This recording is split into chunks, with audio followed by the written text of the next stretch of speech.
3 kids abandoned in the rain, with no one to care for them? This is the story of a cop who, despite his own grief and pain, chooses to change the fate of those children.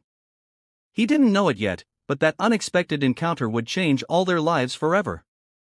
Stay tuned to African Legacy Tales for a story that'll tug at your heartstrings. William drove slowly through the rain-soaked streets of the small town. The patrol car's windshield wipers struggled, failing to keep the furious rain at bay. In his world, his gaze was lost, almost automatic, scanning the dark corners of the alleys. His work was his only escape, his only distraction from the pain that consumed him since the death of his son. Months had passed, but the void felt as raw as the first day. Lauren, his wife, had not emerged from her grief. She was trapped in a bottomless pit of sorrow, and he, no matter how hard he tried, couldn't reach her. What would you do if you saw a child alone in a storm, holding 2 babies in his arms? That's exactly what William faced next, and it changed everything. Keep watching African Legacy Tales to find out how one moment can rewrite a family's future. The weight of his uniform felt heavier with each passing day. Once, wearing it filled him with pride, a reason to get up every morning. Now, it was just empty armor, a duty he clung to like a castaway to a plank in a turbulent ocean. The sound of the radio interrupted his thoughts, but he barely paid attention. Patrolling the town on a rainy afternoon was usually a quiet task, without major surprises. But nothing in his life had been calm lately. His home was a place of deafening silence. Lauren didn't speak, barely ate, and every time he tried to get close, he felt something invisible pushing him away, leaving him even more alone. A flash of lightning lit up the street, and for a brief moment, he saw a silhouette on the sidewalk. At first, he thought it was an illusion caused by the storm's glare, but when he looked again, the figure was still there. A small boy, soaked from head to toe, was holding something in his arms. William stopped the car and quickly got out. As he approached, the boy looked up, and William felt a knot in his stomach. There was something in those eyes that reminded him of his own son, a look of innocence mixed with a deep sadness that shouldn't be in the eyes of a child that age. The boy was about 8, but what really struck him were the 2 babies he held, one in each arm. All 3 were drenched, shivering, their faces marked by the cold. William crouched down slowly, trying not to scare them. "Are you okay?" he asked gently, though his voice trembled more than he would have liked. The boy didn't respond immediately. He looked at him with a mix of distrust and exhaustion, as if he had been in this state of vulnerability for far too long. William repeated the question, but this time his tone was firmer, the tone of someone who knows something is terribly wrong. "I don't know what to do," the boy finally whispered. His voice was barely a murmur, as if he feared that speaking louder could make things worse. William looked at the babies in his arms. They were twins, so small they seemed barely born. The rain continued to fall on them, soaking them, but what worried him most was the expression of exhaustion on the older boy's face. He looked like he had been carrying those babies for a long time, longer than his small body could handle. "Where are your parents?" William asked, although he already dreaded the answer. "I don't have parents," the boy said, his eyes glassy. William felt a sharp pain in his heart. The story was too familiar, the pain too close. He wanted to scream, to do something to change the fate of those children, but he held back. Instead, he took out his radio and called for assistance, although in his mind, he already knew he was getting involved in a way that would change his life forever. He carefully took the babies, one in each arm, freeing the boy from the burden he seemed to have been carrying for hours.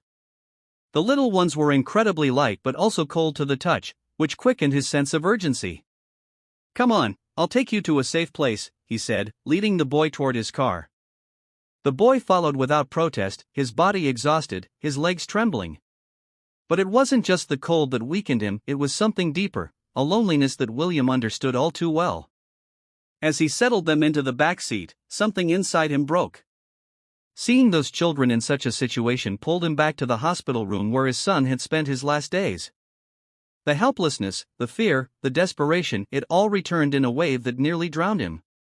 He couldn't lose those children too. He couldn't let the world steal their future as it had done with his son. He drove toward the police station, the rain pounding on the car like a mad rhythm accompanying his thoughts. The boy, sitting in silence beside him, stared out the window, but William could see he was somewhere else, trapped in his own memories, just as he was. When they arrived, he carried the babies inside, where a duty officer hurried to help them. The boy remained clinging to the edge of William's jacket, not wanting to let go. William didn't blame him, the world had been cruel to both of them. The police station was quieter than usual that afternoon. While William's colleagues tried to settle the three children and took care of the urgent matters, he couldn't shake off the image of what he had just witnessed.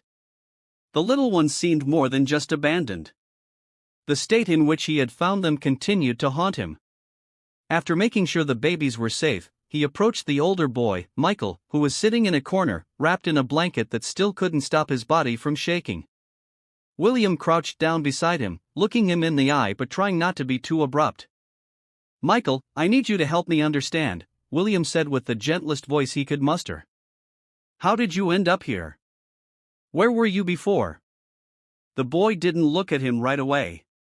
His eyes were still glued to the floor, as if the weight of the world was pressing down on his small shoulders.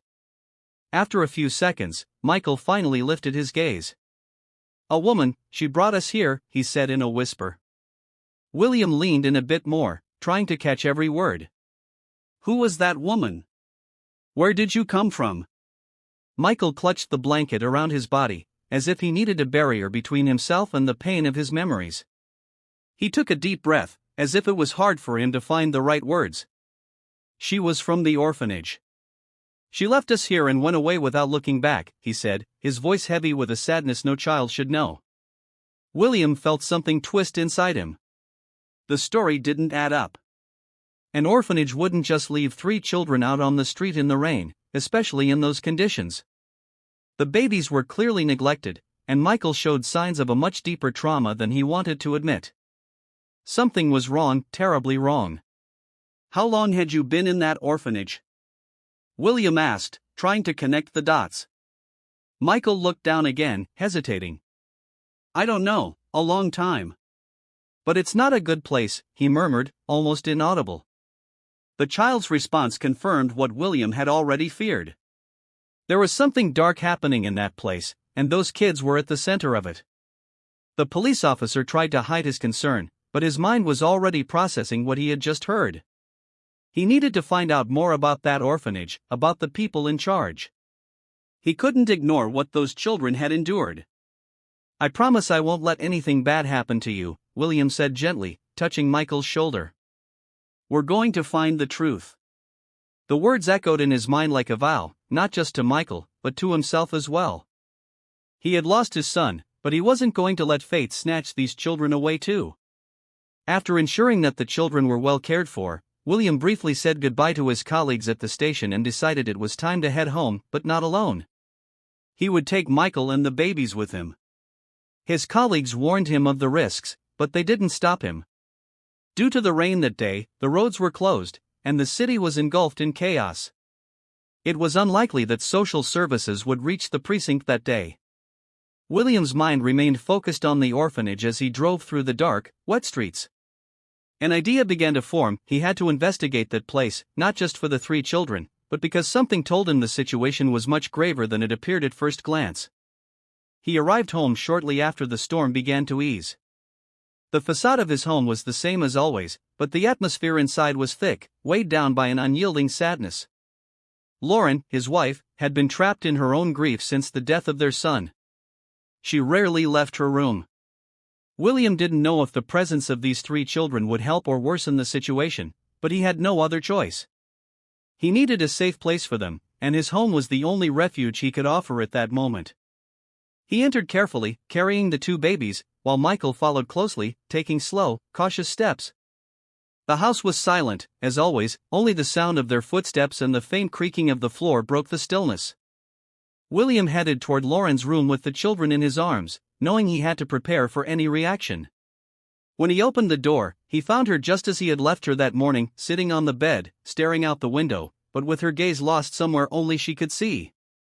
Grief had ensnared her since their son's death, and William didn't know how to help her. "Lauren," he said softly, so as not to startle her. She didn't respond immediately, but after a moment, her eyes slowly turned toward him. At first, she seemed not to notice what he was carrying, but then her gaze landed on the babies. William held his breath, waiting for some kind of reaction. He knew it would bring back painful memories, but he also hoped, deep down, that the children could stir something in her, something that would break down the wall of sorrow that had kept them apart for so long. "Who?" Lauren began to speak, her voice broken, as if it were the first time in days that she had tried to form a coherent sentence. "I found them on the street, in the rain," William explained, unsure how to convey everything that had happened. "They were alone. I couldn't leave them." Lauren looked at the babies, then at Michael, who had stayed behind William, hiding in his shadow. There was a moment of tense silence. Then, something in Lauren's expression changed, as if a spark of life briefly flickered in her eyes. She slowly rose from the bed, as if her body had forgotten how to move. She approached the babies, reaching out a trembling hand toward one of them. "They're so cold," she said in a voice barely audible, touching the tiny hand of one of the twins. William felt a lump rise in his throat. For the first time in months, Lauren was interacting with the world around her. She wasn't the woman he once knew, the strong and loving wife he had married, but at least it was a start. "I'll take care of them," Lauren said, more to herself than to William, as if that was the only truth she could cling to at that moment. William watched in silence. He knew this was just the beginning of something much bigger. Something inside him told him that these children hadn't just entered their lives by chance. There was a purpose behind it all, and he was determined to uncover it, no matter the cost. Dawn brought a slight calm after the storm of the previous night. The sky cleared, but the atmosphere inside William's home remained heavy. Lauren sat in the living room with the two babies in her arms, her movements slow and almost uncertain. But it had been months since he had seen her interact like this, so close to other human beings. William watched from the kitchen, not daring to intervene. He knew that any misplaced word or gesture could send her back into the darkness she had been trapped in since their son's death. But he also felt a small spark of hope watching her engage with the little ones. Lauren, before the tragedy, had been a devoted mother. Her life revolved around the well-being of their son, and that maternal instinct still seemed to be there, buried beneath layers of pain. Although her face bore the invisible scars of her loss, her hands moved delicately as she tended to the twins. William approached cautiously and sat down beside her on the sofa. "They need care," he said softly. "I don't know how to handle this, Lauren. You always were the best at taking care of little ones. I don't want to pressure you, but they need you." Lauren slowly lifted her gaze, her eyes still dim but with a different glint, a struggle she hadn't shown in a long time. The twins slept soundly, wrapped in the blankets he had found at home, and for the first time in months, the shadow of the Lauren he knew seemed to peek through. "I don't know if I can," her voice sounded broken, as if forming words was a challenge. "Not after what happened." William didn't interrupt her. He knew it was a delicate subject, that anything he said had to be carefully considered. Instead, he gently took her hand. "We're not replacing anyone," he murmured. "These kids are alone. They're suffering, and you're the only person who can help them right now. They need someone like you." Lauren took a deep breath, her eyes filled with tears for a moment, but she didn't let them fall. She looked back at the babies, their tiny, fragile bodies cuddled against her, and something seemed to break within the wall of pain surrounding her. She nodded slightly, as if finally accepting what William was asking of her. "I'll do what I can," she whispered, her voice barely a thread.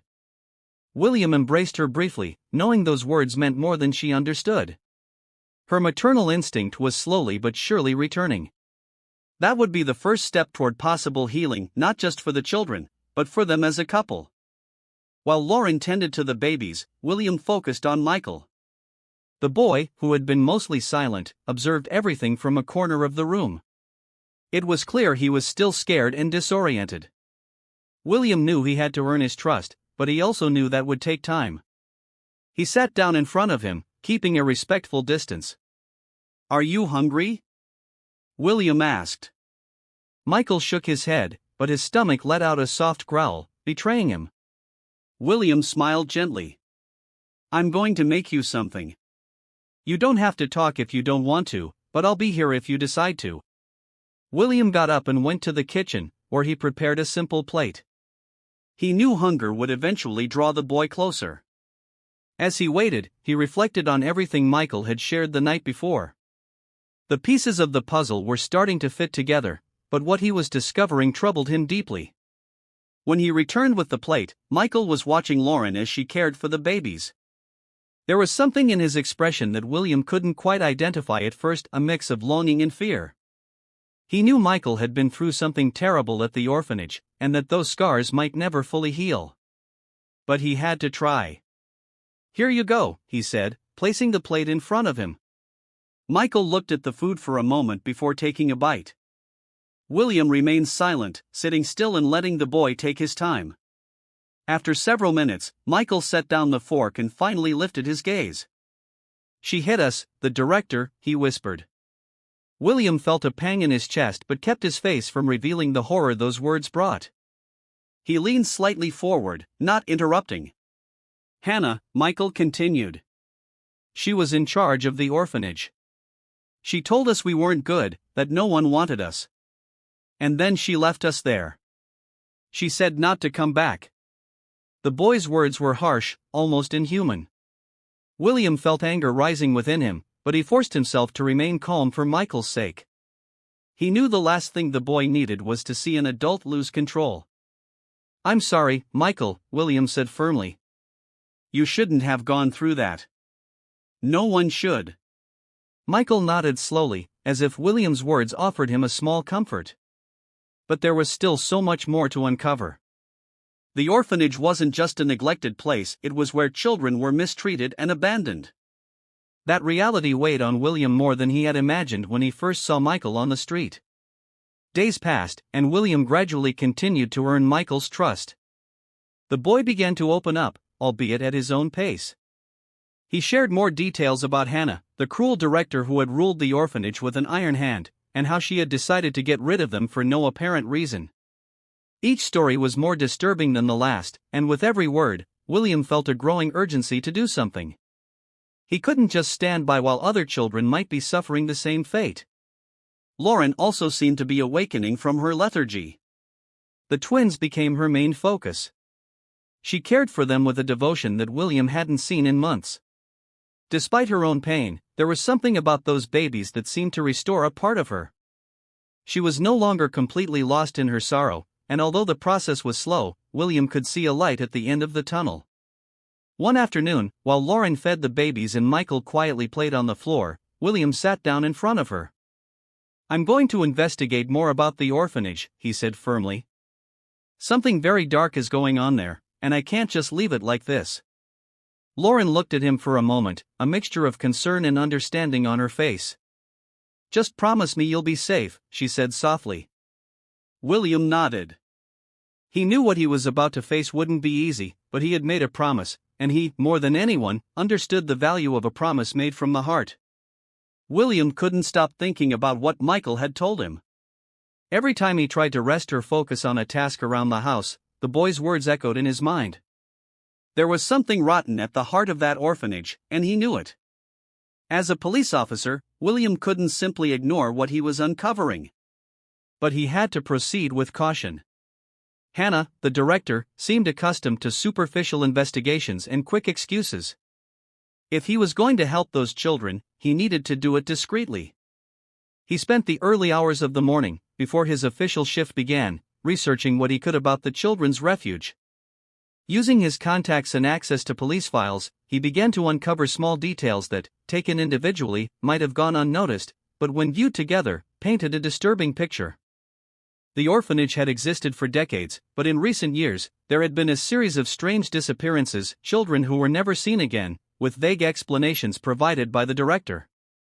In most cases, Hannah claimed the minors had been adopted by families from other cities, but there were no official records of those adoptions. The documents she should have submitted were incomplete, and in other instances, simply non-existent. William frowned as he read the reports at his desk. Hannah had found ways to evade suspicion for years, and the authorities seemed to have conveniently ignored the inconsistencies. But now, he had a reason to keep digging. During those days, as his investigations progressed, William also noticed changes in his home. Lauren, who had been trapped in her grief since the death of their son, was beginning to show signs of recovery, even if subtle. The twins had become the center of her attention, and her maternal love, which had been hidden for so long, was starting to resurface. One afternoon, while Lauren was feeding them, William stood observing her from the entrance of the living room. Her face, though still marked by sadness, held a serenity he hadn't seen in a long time. The way she cradled the babies, with tenderness and care, reminded him of those early days after their son was born, when everything was joy and hope. Lauren noticed his presence and looked up at him. She said nothing, but her eyes spoke volumes. William knew that she was still grappling with her pain, but now she seemed to find purpose in the tiny beings that depended completely on her. "They're growing fast," Lauren said with a faint smile, something he hadn't seen on her face for months. William nodded, but his mind was elsewhere. As he watched her interact with the twins, he couldn't shake the thoughts of the children who had gone missing from the orphanage. Where were they? What had really happened to them? He knew he couldn't just stand by. "Lauren, I need to tell you something," William finally said, breaking the silence. She looked at him with curiosity, leaving the sleeping babies in their makeshift cribs in the living room. "I've been investigating the orphanage," William began, rubbing his hands together. "There's something off about that place. Several children have disappeared without a trace, and I don't think it's just a coincidence." Lauren frowned, her face hardening slightly. "What does that mean, William?" she asked quietly, concern evident in her voice. William moved closer and sat down beside her. "I don't know for sure yet, but Hannah, the director, something isn't right. The documents are incomplete, and the stories don't add up. I've talked to some colleagues at the station, and there are rumors, but no one has done anything about it. It's as if she has a way of dodging the questions." Lauren stared at him, processing his words. Although she was regaining her strength, she wasn't fully prepared to face more horrors. But William knew she had a right to know what was happening, especially since those children were now a part of their lives. "Do you think the babies could have?" Lauren left the sentence hanging, her voice trembling slightly. William shook his head. "I don't know, but I can't risk doing nothing. I need to keep investigating. If there are more kids in danger, we have to do something. I can't get this out of my mind." Lauren nodded slowly, their hands intertwined, and for a moment, they both fell silent, lost in their thoughts. William knew he was taking a risk by continuing his investigation. If he rushed things, he might alert Hannah, and she could make the children disappear, just like the others had. But he felt he had no choice. As the days passed, the pieces began to fit together. William obtained the names of some of the children who were supposedly adopted and started tracing the families one by one. The stories crumbled. The addresses were fake, the contacts non-existent. Each new discovery fueled his anger and determination. This was much more than simple negligence, something far more sinister was at play. Meanwhile, at home, the bond between Lauren and the twins was strengthening. The daily routine of caring for them gave her purpose, a reason to get up in the mornings. Although she still had dark days, those moments of despair seemed to be happening less frequently. Even Michael, who remained reserved, began to open up more. There were days when she found him playing quietly in the backyard, his little body finally relaxed for the first time in a long while. One evening, while Lauren was preparing dinner and Michael played with some toys, William couldn't help but smile at the scene. Their home, once filled with sadness and silence, now had flickers of life.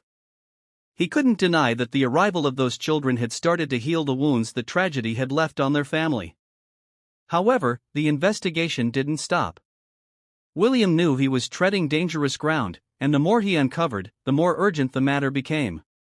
The puzzle pieces were aligning, and the image they formed was unsettling. He couldn't afford to make mistakes, not when children were involved. One afternoon, while reviewing some documents at the station, his colleague Dave approached him, a look of concern etched on his face. "William, are you sure about what you're doing?" Dave asked. "That orphanage. I've heard things, but no one has been able to prove anything. If you keep pushing, you could get yourself in trouble." William looked at him intently, aware of the risks. "I can't ignore this, Dave. Not after what I've seen. Not after what those children have experienced." Dave nodded, understanding. "Just be careful. There are things that could go wrong if you're not prepared. William knew his friend was right, but he also knew he was willing to risk everything to protect those kids. The rain tapped softly against the window of Commissioner Jack's small office, filling the space with a monotonous sound that contrasted with the intensity of the conversation unfolding inside.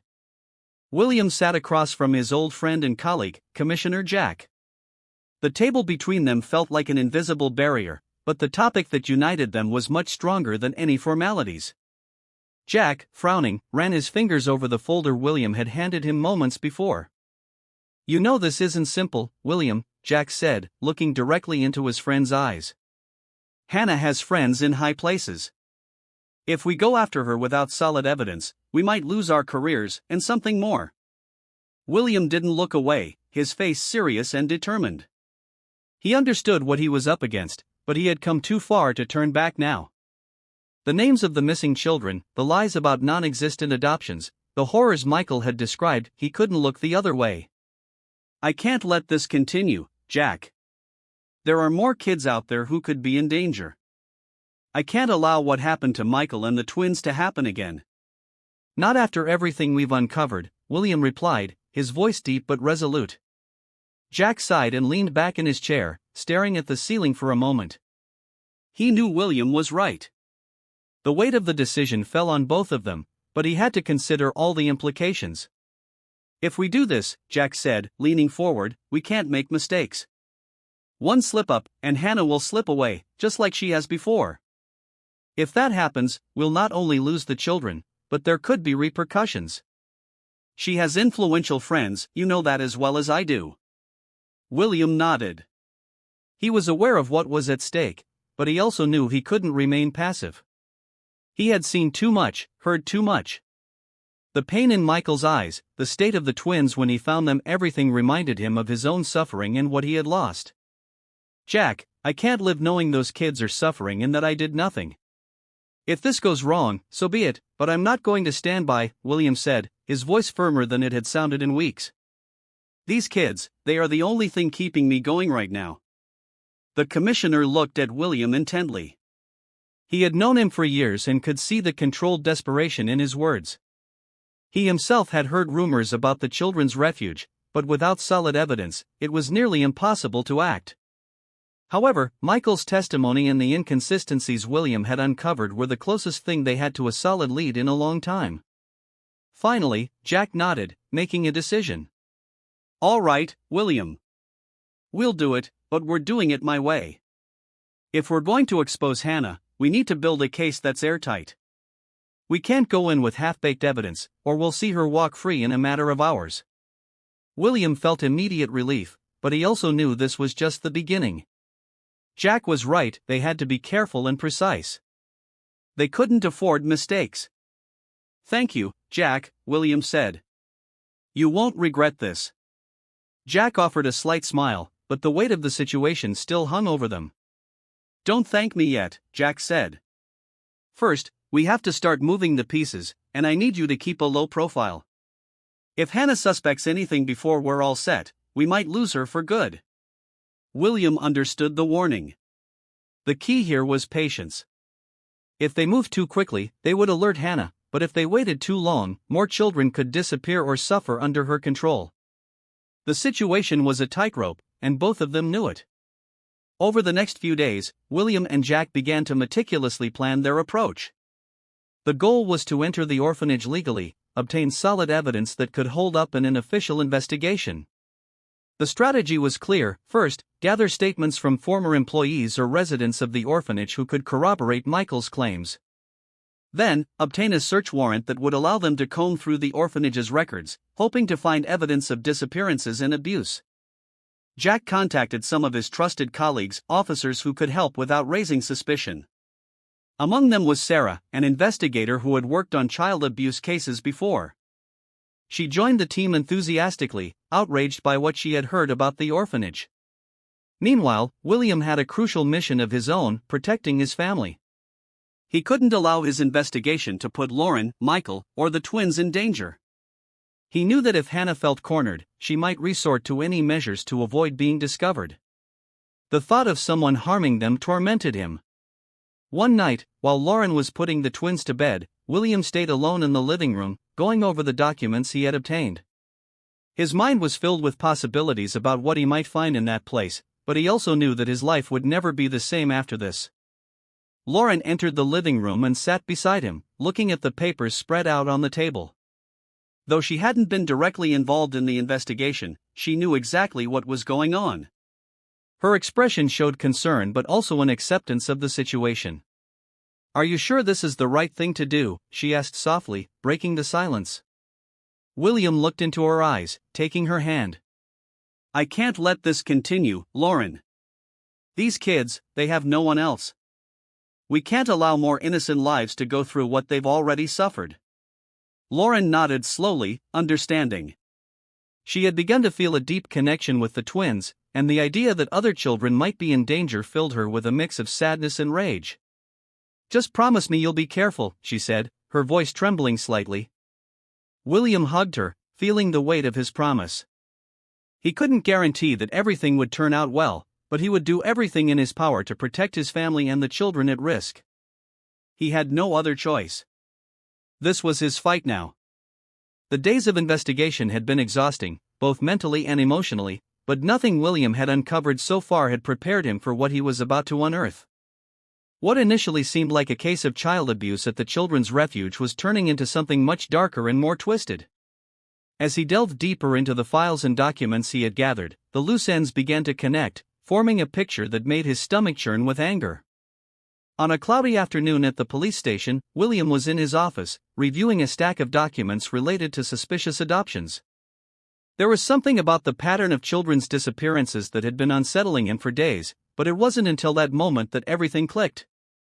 After hours of sifting through names, dates, and unresolved cases, William saw the connection. The missing children had not been legally adopted. The names of the supposed adoptive families were fake, no official records, no follow-up on the well-being of the minors. All those children had vanished into a bureaucratic black hole. But the most disturbing thing he discovered was Hannah's real business, human trafficking. Using the orphanage as a front, Hannah sold children to families willing to pay to bypass the bureaucracy and scrutiny of the legal adoption process. The children were treated like commodities, their lives ruined by the desires of others to have a child at any cost. William dropped the report he had in his hands, his breath quickening. He felt rage bubbling within him, a fierce heat spreading through his body. Everything he had suspected paled in comparison to what was really happening. It wasn't just abuse, it was human trafficking, and the worst part was that Hannah had been getting away with it for years.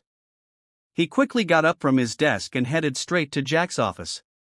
The commissioner was at his desk, reviewing some papers, when William burst in without warning. "Jack, we need to act now," William said, his voice laden with contained fury. Jack looked up, surprised by his friend's intensity. "What did you find?" he asked, closing the papers in front of him. William threw the documents he had compiled onto Jack's desk. "It's not just abuse," William said, his voice trembling with indignation. "Hannah is trafficking children.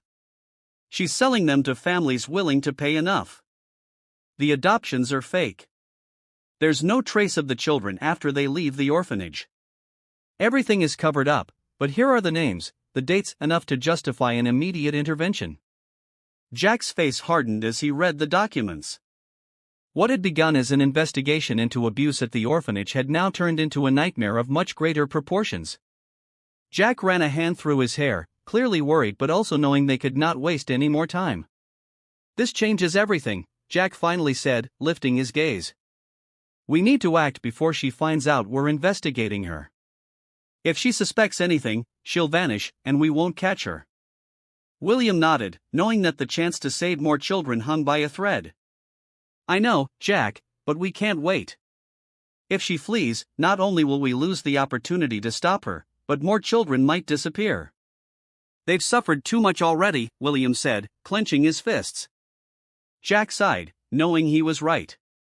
Without further delay, he began organizing an operation to raid the orphanage.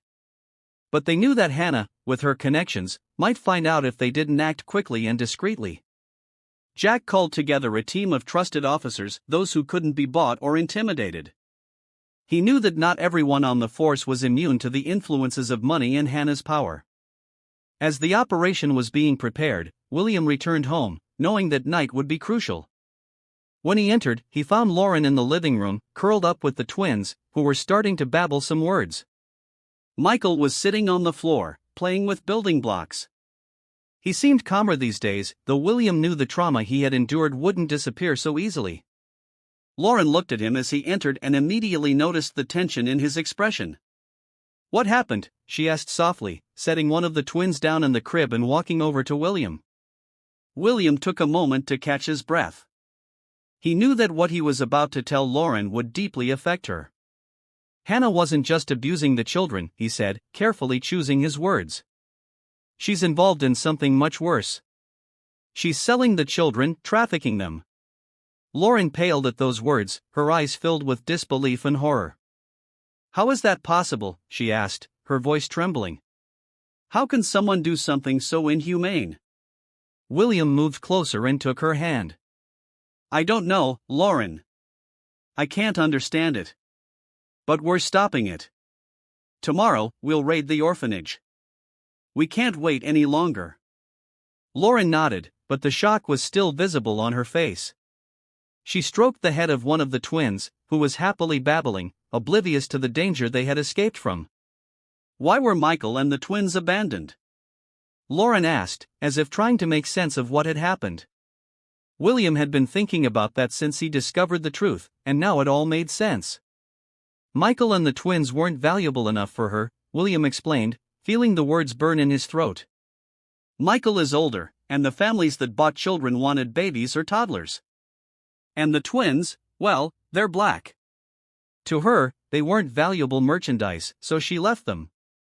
She abandoned them on the street because she didn't consider them useful." The silence that followed was dense and painful. Lauren couldn't take her eyes off the little ones, and William felt an uncontrollable rage at the thought of how those children had been treated like disposable objects.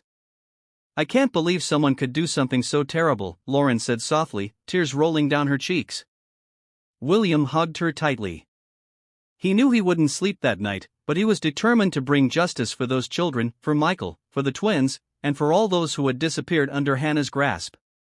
"I'm going to stop her, Lauren. I promise," William said with a controlled fury in his voice. The operation was underway, and by dawn, everything would change. The day of the raid arrived sooner than William had anticipated. The tension in the air was palpable as the police officers, led by Jack, prepared to enter the orphanage. The patrol lights flashed in the morning mist, creating an unsettling contrast with the eerie silence surrounding the children's refuge. William stood at the front, his heart racing, though his mind was focused on the mission. He couldn't help but think of Michael's face and the twins, of the children still trapped inside. Jack approached William before giving the signal for the team to move. "This is our only chance, William. We need to do this quickly and precisely. Hannah won't have time to react if everything goes as planned." William nodded, his gaze fixed on the orphanage's main entrance. He knew they were about to confront something dark, but he wasn't prepared for the magnitude of what they would discover. When Jack gave the order, the officers advanced in formation. The front door was smashed down in one blow, and within seconds, the orphanage was surrounded. William entered alongside the team, gun in hand, though his goal was not combat but rescuing the children who had been suffering in that place. Inside, the orphanage was even worse than what Michael had described. The walls were filthy, the air heavy and dense, and the silence was unsettling. The officers searched the premises, opening doors and discovering rooms filled with disheveled beds and broken toys. But what impacted William the most was the state of the children they found. In one of the larger rooms, they found several young children huddled together in deplorable conditions. Some were malnourished, others trembling with fear, their faces marked by abandonment. Their gazes were vacant, as if they had lost all hope of being rescued. William felt a lump in his throat upon seeing the youngest ones, some no older than 3 or 4 years, who would probably have been next in line to be sold. One of the officers approached William. "We found most of the children in the back of the building, separated from the others, just as you said." William quickly headed toward that section of the orphanage, his heart pounding hard. He knew the moment of truth had arrived. In that area, the police team found a small group of younger children, ready to be sold, locked away in makeshift cells. The conditions were terrifying, and William felt a wave of rage wash over him at the cold indifference with which they had been treated. Suddenly, one of the officers shouted down the hallway, "Hannah is trying to escape." William ran toward the source of the voice. Hannah, the director of the orphanage, had seized the chaos of the raid to attempt an escape through a back exit. With her disheveled expression and trembling hands, the woman who had been at the helm of so much suffering no longer resembled the